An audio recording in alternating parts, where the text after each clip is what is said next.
मैं क़ाज़ी Javed Ahmad Aurangabad municipal corporation में बहैसियत engineer अपनी खिदमत अंजाम दे रहा था। टेम्पररी मुलाज़मत होने की वजह से मुझे ये लोगों ने सर्विस से कम कर दिया था। उस नाराज़गी की वजह से मैं कोर्ट में गया था और कोर्ट ने मेरे हक़ में फ़ैसला दिया। हाई कोर्ट ने भी मेरे हक़ में फ़ैसला दिया, लेकिन इतने साल गुजर जाने के बावजूद भी ये लोगों ने आज तक मुझे परमानेंट नहीं किया और अभी 18 महीने से मुझे ये पेमेंट भी नहीं, सैलरी भी नहीं दे रहे हैं और मेरे साथ बहुत नाइंसाफ़ी हुई। मेरे साथ के लोगों को इन्होंने ज्वाइन करके ले लिया है और मेरी समझ में ये नहीं आ रहा कि हाई कोर्ट के फ़ैसला होने के बावजूद भी ये लोग मुझे ज्वाइन करके नहीं ले रहे हैं। ज्वाइन तो किया है लेकिन टेम्पररी 6-6 महीने के ऑर्डर दे रहे हैं और 18 महीने से मुझे पगार नहीं है। इस नाराज़गी की वजह से मैंने कंटेम्प्ट ऑफ कोर्ट भी किया हूं और बहुत जल्द वो भी बेंच पर आने वाला है।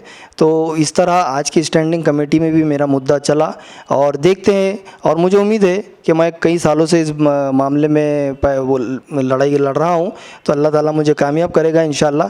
तो अभी देखते हैं, स्टैंडिंग कमेटी में भी कुछ फ़ैसला हुआ है तो उस तारीख़ से ये लोग का मुझे इंसाफ मिल पाएगा और मैं इंसाफ की उम्मीद रखता हूँ। कोर्ट ने ऑर्डर दिया था कि तीनों को परमानेंट किया जाए, लेकिन महानगर पालिका ने संजय कोमड़े, अमूल कुलकर्णी को परमानेंट कर दिया, क़ाज़ी जावेद को परमानेंट नहीं किया। ये बोलकर मेरा लास्ट डायरेक्ट सवाल मुत्ता मैडम से है कि अगली स्टैंडिंग कमेटी में हम इनके लिए बैठक लेंगे और इसके इनको जो परमानेंट ऑर्डर निकाल नहीं सकते हम और इनको मंजूरी लेंगे स्टैंडिंग कमेटी से। तो उन्होंने स्टैंडिंग कमेटी में 3 हो गई है इसकी मीटिंगें, अभी तक नहीं रखा। इसीलिए क़ाज़ी जावेद इस इंजीनियर ने कोर्ट ऑफ कंडक्ट करने का हाँ तो उन्होंने बताया कि हाँ तो मैडम से मैं खुलासा चाहती हूँ कि भाई आपने मीटिंग क्यों नहीं रखी। अगर ये कंटेम्प्ट हो जाता है तो पूरी स्टैंडिंग कमेटी के ऊपर आता है ये, और इनकी 18 महीने से पगार भी नहीं दी गई।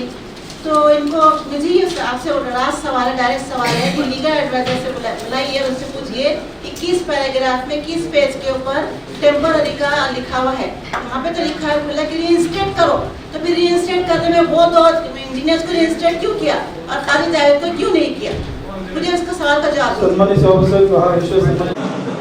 महानगर पालिका की सबसे बड़ी भेदभाव की हमारे सामने एक चीज़ नज़र आई है। हाई कोर्ट और लेबर कोर्ट ने 2 आरक्षक के लिए परमानेंट ऑर्डर निकालने के लिए ऑर्डर दिया था, जिसमें से कामले और दूसरे जो है इंजीनियर, उनको ऑर्डर निकाल कर उनको परमानेंट कर दिया गया है। लेकिन क़ाज़ी जावेद को 18 महीने से मुसलसल 6-6 महीने का ऑर्डर दे रहे।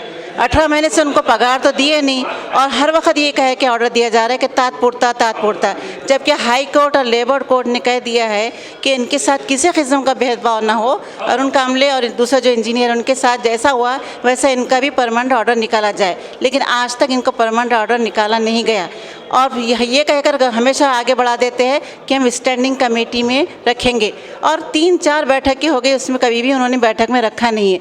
तो इसीलिए क़ाज़ी जावेद कोर्ट तरफ जाने के लिए वो हुए हैं, आमदा हुए हैं। तो क्या ये पूरी स्टैंडिंग कमेटी जवाबदेह रहेगी कि नहीं रहेगी ना?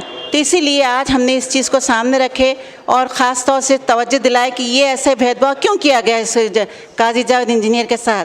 तो स्टैंडिंग कमेटी के सब सदस्यों ने इसके ऊपर तवज्जो दी और कहा कि 18 महीने से एक कर्मचारी कैसे अपना घर चलाता होगा। मैंने कहा कि वो उसको 18 महीने से पगार तो नहीं दिए, भेदभाव भी किया जा रहा है और तात्पुरती कोर्ट ने कहीं पर भी नहीं लिखा है।